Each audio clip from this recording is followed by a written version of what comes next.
¿verdad? Entonces, comencemos. En la primera clase vimos el método científico y campo de estudio de la biología, donde lo más importante era identificar en qué punto estaba la biología, en qué punto de estudio. El campo científico se dividía básicamente en dos ciencias, que eran las ciencias fácticas y las ciencias formales. Y las ciencias fácticas, o también reales, son básicamente que estudian los objetos que podemos tocar, que podemos ver y se basan en hechos. A diferencia de las ciencias formales, que estudian objetos ideales que no podemos tocar, como son las matemáticas. Entonces, pero lo más importante para nosotros son las ciencias fácticas. Luego, dentro de las ciencias fácticas, tenemos a las ciencias naturales y a las ciencias sociales. Pero entre ellas dos, las ciencias sociales se encargan básicamente de estudiar al ser humano y su interacción con el ambiente, ya sea la psicología, la economía y la sociología. Pero nuestro campo de estudio de la biología está básicamente en las ciencias naturales, que se preocupa por la naturaleza, los organismos vivos que están presentes en ella. Entonces aquí podemos ver que, y tenemos que recordar esto, que la biología básicamente está dentro de las ciencias fácticas, que a su vez está dentro de las ciencias naturales. Eso es lo que debemos recordar. Luego vimos la definición de la biología. Es una definición que ya todos deben saber. ¿Alguien recuerda? Es en pocas palabras lo podemos definir. ¿Estudio de los seres vivos? Ajá, muy bien. En pocas palabras podemos decir que es la ciencia que se ocupa de estudiar a los seres vivos. Y luego de ello, como ya sabemos que estudia la biología, vimos el método científico, ¿recuerdan? Que era básicamente, ¿alguien recuerda el primero? Que era el primer paso del método científico y les puse un ejemplo, ¿recuerdan? Observación. Ajá, muy bien. El primer ejemplo, o el ejemplo que les puse era el del desarrollo de la vacuna de la viruela, ¿verdad? Donde lo primero que tenemos que hacer es observar el fenómeno, muy bien. Y el segundo, luego de observar el fenómeno, ¿qué paso realizar? ¿Planteamiento del problema? ¿Cómo? ¿Plantear el problema? Ajá, pero tiene un nombre. El planteamiento de ese problema tiene un nombre. ¿Hipótesis? Conclusión. Ajá. No, hipótesis. Hipótesis, muy bien, ajá. Luego de observar el fenómeno, planteamos el problema que vendría a ser la hipótesis. Y pueden haber muchas hipótesis, ¿verdad? Pero siempre tenemos que probar hipótesis por hipótesis, una por una. Luego de que tenemos ya la hipótesis, ¿qué sigue? Experimentamos. La Ajá. conclusión. La experimentación. En la experimentación tenemos que comprobar si esa hipótesis es verdad o no, si cumple o no para nuestro fenómeno que estamos observando. Y ya finalmente, luego de la experimentación, ¿qué obtenemos? Conclusión. Ajá, muy bien. En las conclusiones ya vamos a ver si va a explicar o no el fenómeno que estamos observando. Si no lo explica, otra vez regresamos a la hipótesis y planteamos otra hipótesis, porque hipótesis pueden haber muchas. Entonces planteamos la segunda hipótesis, experimentamos otra vez y vemos las conclusiones, si explican al final o no el fenómeno que estamos observando. Entonces, básicamente es el método científico que se basa en esos 4 pasos y siempre es en ese orden: observación, hipótesis, experimentación y conclusiones. Los pueden presentar, por ejemplo, una pregunta puede ser los 4, pero en diferente orden. Y ustedes saben cuál es la correcta, ¿sí o no? Porque siempre tiene que comenzar con la observación, seguido de la hipótesis, la experimentación y finalmente las conclusiones. Luego vimos el campo de estudio de la biología, ¿recuerdan? Acá estábamos viendo que según el campo de estudio o según el tipo de organismo estudiado, en este caso sería la zoología, que estudiaba los animales, habían 5 campos principales que podemos ver acá: la entomología, la ictiología, la herpetología, mastozoología y la antropología. En este caso, ¿recuerdan cuál estudia? En este caso la entomología, ¿alguien recuerda qué estudiaba? U otro, cualquiera de ellos, la ictiología, para relacionar. La entomología, si no me equivoco, estudia los insectos. Ajá, muy bien, la entomología de los insectos. Profesora, ictiología estudia los peces. Ajá, muy bien. Y algo para recordar, acá era, por ejemplo, ictiología recordamos con la C. Entonces la C está presente en los peces y por eso recordábamos. Luego la entomología, estamos hablando de insectos, entonces estamos hablando de la K, está presente en la entomología, la TO. Entonces así podemos recordar que estudia la entomología de los insectos y la ictiología de los peces. La herpetología, ¿alguien recuerda? Reptiles, herpetología. Reptiles. Ajá, muy bien, los reptiles. En la herpetología estábamos viendo que en ese caso la palabra clave o en los puntos claves era la ERP, y así podemos relacionar que estudiaban los reptiles. Mastozoología, Mamífero. Mamíferos. Ah, muy bien, los mamíferos. Antropología es características del hombre. Ajá, por antro. Antro significa hombre, entonces antropología estudia las características del hombre. Entonces, como pueden ver acá, estas son algunas ramas de la biología, de la zoología, que estudia los animales. Acá estamos viendo puros animales, ¿verdad? Porque era según el tipo de organismo estudiado, en este caso los animales. Ahora, según el tipo de organismo estudiado que sean las plantas, en este caso serían la botánica, ¿verdad? Y dentro de la botánica hay dos grupos principales, que no sé si recuerdan, teníamos la botánica criptogámica y la botánica fanerogámica. Una de ellas estudiaba las plantas con flores y la otra estudiaba las plantas sin flores. ¿Alguien recuerda cuál es cuál? Como el musgo, las algas. Ajá, muy bien, esas eran plantas sin flores, De ¿verdad? hecho, Pero, no me ¿cuál acuerdo. estudia? A ver, ¿alguien me puede decir quién estudia las plantas con flores? La botánica la criptogámica. Fanerogámica, muy bien. Porque algo que puede recordar es, por ejemplo, como estamos hablando con flores, alguien lo puede recordar así, fanerogámica, que está presente la F de flores, en cambio criptogámica no tiene F, entonces estamos hablando de plantas sin flores. Así pueden recordar también. Cuando hablamos de fanerogámica a F de flores, entonces la botánica fanerogámica estudia las plantas con flores y la botánica criptogámica las plantas sin flores. Dentro de las plantas sin flores, lo que ya mencionó muy bien su compañero, habían los helechos, las algas y los musgos, ¿no? Pero cada uno era estudiado por la ficología, la briología y la teriología. ¿Alguien recuerda que estudiaba la ficología? ¿Recuerdan? las algas. Ajá, muy bien, la ficología estudiaba las algas. ¿Y la briología? Los musgos. Sí, muy bien, los musgos. Y finalmente la teriología estudiaba los helechos. helechos. Y como pueden ver, estas son plantas sin flores. Estamos hablando de helechos, de algas y de musgos. Y les puse ahí unas fotos, ¿recuerdan? Y estas eran plantas sin flores, que no presentaban flores, que están dentro de la botánica fanerogámica, criptogámica. Y dentro de la botánica fanerogámica teníamos todas las plantas con flores, todas las que pueden conocer que son plantas con flores. Entonces, ahí ya teníamos dos, ¿verdad? Según el organismo estudiado teníamos a la zoología, que estudiaba los animales, que vimos en la diapositiva anterior, y la botánica, que estudia las plantas, que estamos viendo estas dos clasificaciones básicas, que son las criptogámicas y las fanerogámicas. Entonces, de ahí puede venir otra pregunta, ¿qué estudia, por ejemplo, la ficología, que estudian las algas, o en este caso la botánica criptogámica, que estudia las plantas con flores o las plantas sin flores? Y a partir de estas dos niveles de organización, según el tipo de organismo estudiado, pueden venir varias preguntas, así que no se olviden de repasar. Y todo esto era de acuerdo a la primera clase del método científico y el campo de estudio de la biología, pero en la siguiente clase vimos, recuerdan, las características de los seres vivos y los niveles de organización, con el ejemplo que le puse de los lobos marinos, ¿verdad? En este caso, en las características de los seres vivos tienen que recordar la primera, movimiento, que básicamente era que casi todos los organismos lo presentaban, que ya podría ser movimiento o desplazamiento. Por ejemplo, nosotros presentamos desplazamiento y movimiento, o sea, podemos mover nuestro brazo, pero también podemos desplazarnos, ¿verdad? Pero en este caso, supongamos las plantas no pueden desplazarse, o sea, ir de un lugar a otro, pero sí pueden moverse. Supongamos las raíces presentan movimiento, ¿verdad? Entonces, esta es una característica o la primera característica fundamental de los seres vivos. Luego, otra característica que vimos es la irritabilidad. En la irritabilidad era básicamente la capacidad de responder a estímulos. En este caso les puse el ejemplo, o no sé si recuerdan, de los girasoles. En este caso, el estímulo era la dirección del sol y la respuesta era el movimiento de la cabeza de los girasoles. Si la luz solar estaba presente, supongamos, en el lado derecho, el girasol giraba hacia el lado derecho. Siempre el girasol, porque es una característica de los girasoles, que siempre se mueven en dirección a la posición del sol. En este caso, el estímulo era la dirección del sol y la respuesta era el movimiento de la cabeza de los girasoles. Entonces, eso era un buen ejemplo. Y otro ejemplo que les di era de la dilatación de las pupilas, ¿recuerdan? De acuerdo a la intensidad de la luz, ya sea de la vela o de un foco, se dilataba o se contraía la pupila. Luego vimos el crecimiento. En el crecimiento hay dos tipos de crecimiento, no sé si recuerdan, que era el tamaño y el volumen.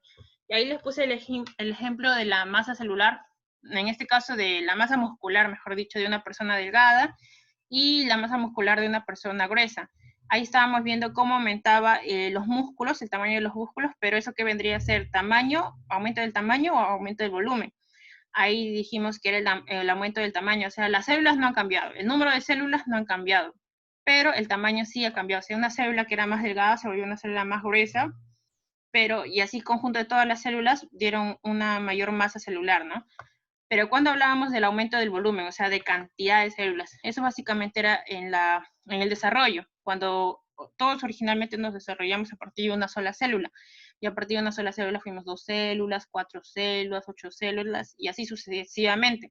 Eso también es un crecimiento. Entonces, ahí teníamos dos tipos de crecimiento, el crecimiento en cuanto a masa de muscular, y otro crecimiento en cuanto, en ejemplo, del desarrollo embrionario.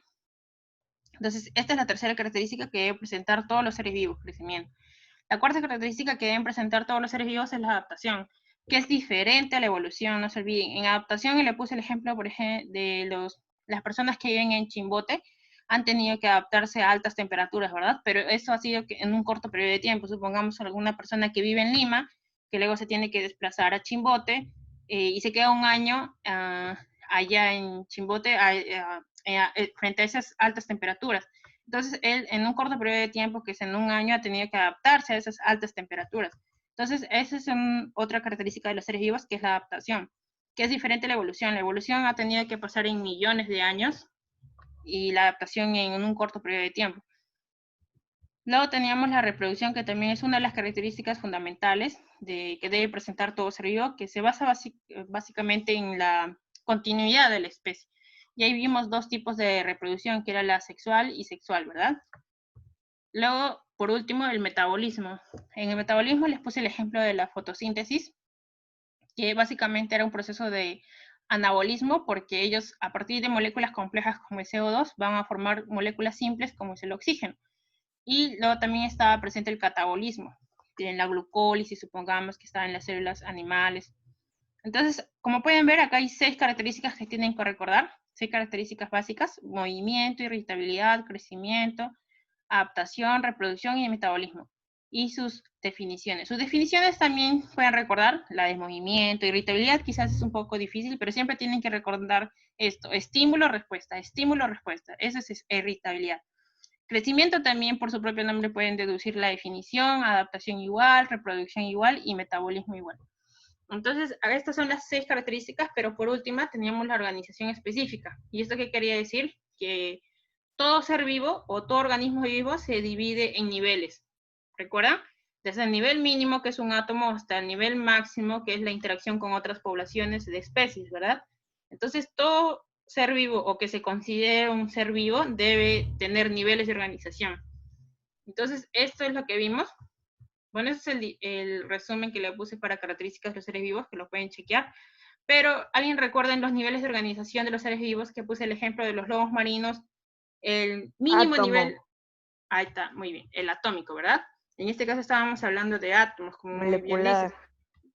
Pero dentro del átomo estábamos hablando del ejemplo, como ejemplo, el átomo de hidrógeno. Molécula.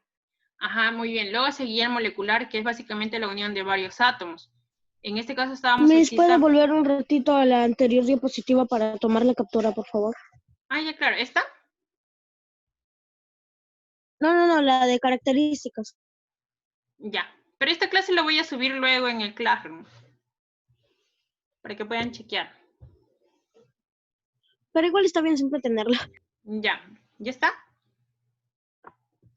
Sí, Miren, Miss, gracias. lo que es características de seres vivos nos tenemos que acordar todo: movimiento, metabolismo, crecimiento, adaptación, reproducción y metabolismo, y organización específica. Tenemos que acordarnos todos.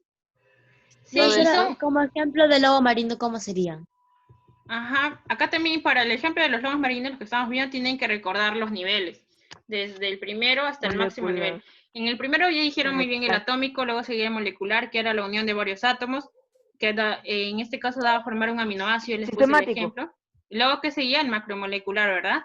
Que era la unión de varias moléculas. Ahora el individual. No, luego del macromolecular seguía, les puse el ejemplo del núcleo. ¿El núcleo qué es? Es una organela, por lo tanto, ¿qué nivel sería? El primer nivel sería. Luego del macromolecular. Organela. Ajá, muy bien, por ahí decían Organelos. Ajá, pero por ahí está el nombre organular. En el organular ya estábamos hablando de organelas, que podría ser la mitocondria, el núcleo, los lisosomas, pero ahí les puse el ejemplo del núcleo, en la clase que vimos hace 2 clases.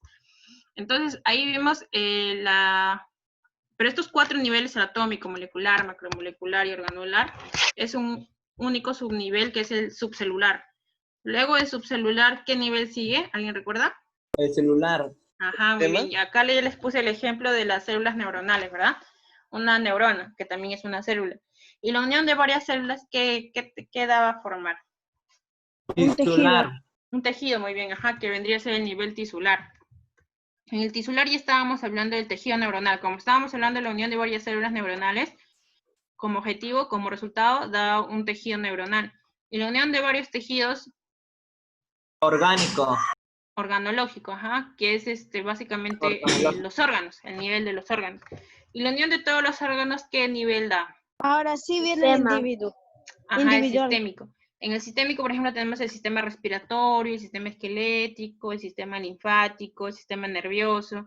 Entonces, en este sistémico ya estamos incluyendo también a los órganos, casi la unión de todo el cuerpo, ¿verdad? Y la unión de todos estos sistemas o conjunto de sistemas, ¿qué me va a dar? Individuo. Ajá, acá estamos hablando del individuo. El individuo, en este caso, el ejemplo que les puse era del lobo marino, ¿verdad? Estábamos hablando de un lobo marino. Pero, ¿qué pasa cuando quiero hablar de varios lobos marinos? Y son de la misma especie. Ajá.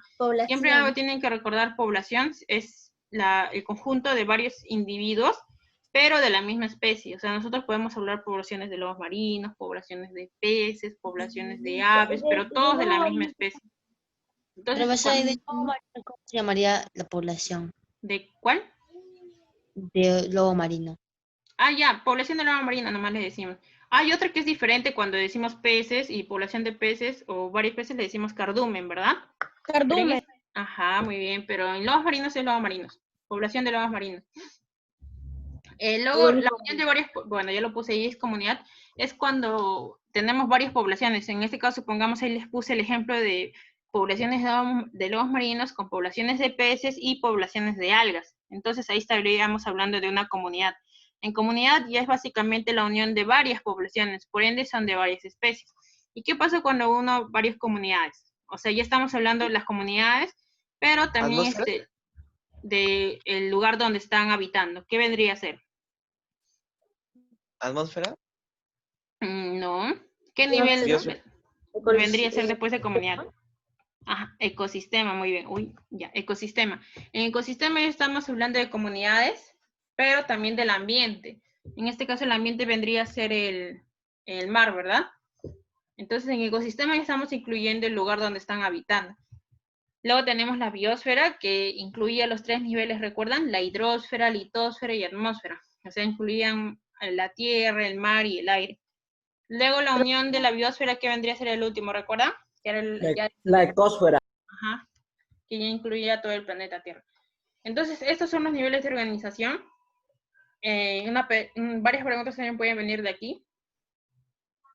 Por ejemplo, si hablamos de tejidos, estamos hablando de tisular. Si hablamos de sistema nervioso, estamos hablando de sistémico. Si estamos hablando de, no sé, población de peces, estamos hablando del nivel de población. Y otra pregunta podría ser, por ejemplo, mención de 4 niveles de organización y tienen que ser seguidos, porque estos atómico, molecular, todos son seguidos. No podemos hablar de población y luego retroceder organular, no. Siempre todo tiene un nivel. Y es siempre del mínimo, que es el atómico, al máximo, que es de ecosfera. Luego, en la última clase que vimos la semana pasada, hablamos de los bioelementos, ¿verdad? ¿Qué es lo que quiere decir? Que todos los seres vivos estamos compuestos de moléculas, ya sea moléculas orgánicas o inorgánicas, ¿verdad? Entonces, en los bioelementos teníamos esos elementos, básicamente, pero los decimos bioelementos porque están incluidos en la vida, en este caso en los seres vivos, en los cuales, ustedes conocen la tabla periódica, ¿verdad? Sí. En esa tabla periódica hay aproximadamente 109 elementos, de los cuales 25 están presentes en los organismos vivos. O sea, 25 de esos 109 elementos que ven en la tabla periódica lo tenemos nosotros, ya sea nosotros o las plantas u otro organismo. Pero son 25 de los 109. Entonces, como puedes ver, los bioelementos son importantes. Ahora, estos Lloviendo. bioelementos se dividen en dos grupos que tienen que recordar sí o sí, que son los primarios y los secundarios. ¿Algo que pueden recordar los primarios? Sí, O profesora, eran los chon. que son los que se encuentran en mayor cantidad. Y los secundarios, Yo que te son... decía, Eran el este, funcionamiento. sí, En el chon, secundario. Ajá, muy bien. carbono, En- hidrógeno, hidrógeno, oxígeno, Oxígeno y nitrógeno. Ajá, muy bien, muy bien. En los No me bioelementos acuerdo. primarios teníamos al chon, Son. que son los más abundantes, carbono, hidrógeno, oxígeno, nitrógeno, ¿no? Y eso no se tiene que olvidar, organógenos se llaman, o primarios, se llaman bioelementos primarios y otras personas los conocen como organógenos. Y luego teníamos a los secundarios que estaban en menor cantidad, y son Pero el resto, ayudaban al ¿no? Ahí funcionamiento. teníamos el calcio, el fósforo, el azufre, el sodio, pero son el resto. O sea, si recordabas los primarios, que es el chon, ya recordabas los secundarios, que es el resto, básicamente, ¿no? Y los secundarios es más difícil de recordar porque son muchos. En cambio, los primarios son solamente el chon. O sea, lo más importante acá es que te acuerdes. Si te acuerdas los primarios, ya sabes los secundarios, pues porque es el resto, el que queda. Y ya, bueno, los secundarios son los que se hallan en pequeñas cantidades y los primarios son los más abundantes, que es el chon. Entonces, no se olviden, acá estamos hablando de bioelementos. O sea, cuando hablamos de bioelementos, recuérdense la tabla periódica. La tabla periódica. Entonces, estamos hablando de elementos de la tabla periódica. Y ahora, cuando hablamos de biomoléculas, algo que tienen que diferenciar es eso, bioelementos de biomoléculas. Cuando hablamos de bioelementos, estamos hablando de elementos de la tabla periódica, que están presentes en los organismos vivos. Pero cuando hablamos de biomoléculas, es básicamente la unión o la formación, la agregación de estos bioelementos que hemos visto, que van a formar parte estructural y funcional de los seres vivos. O sea, cuando hablamos de biomoléculas, estamos hablando de la unión de varios bioelementos. Por eso es diferente, no confundamos bioelementos con biomoléculas. En bioelementos estamos hablando de un elemento, o sea, podría ser carbón, podría ser hidrógeno, y todos son de la tabla periódica. Pero cuando hablamos de biomoléculas, estamos hablando de varios bioelementos, muchos bioelementos, y van a formar un conjunto. En este caso, estos bioelementos van a formar biomoléculas, que a su vez estas biomoléculas forman parte estructural y funcional de los seres vivos. Entonces, esos tienen que recordar. ¿Quiénes forman parte estructural y funcional de los seres vivos? Cuando estamos hablando de estructuras, estamos hablando de Las biomoléculas. biomoléculas. Principios inmediatos. Entonces no se olviden, ¿ya?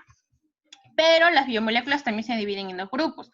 Tenemos las biomoléculas inorgánicas y las moléculas orgánicas.